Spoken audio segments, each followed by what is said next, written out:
বড় করে দেখা বড় করো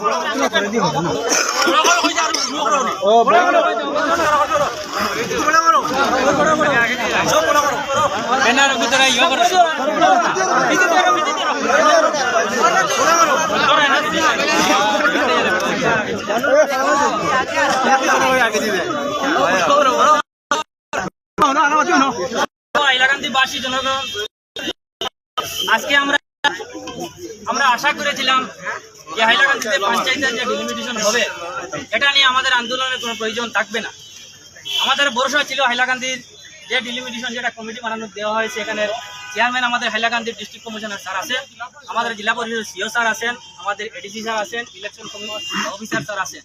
কিন্তু আমরা দেখেছি, আমরা যেভাবে আশা করেছিলাম এই আশার একটা মাত্র এই খসড়াতে প্রকাশ পায়নি। কারণ হাইলাকান্দি জেলার যে সমস্ত গাইডলাইন সরকারের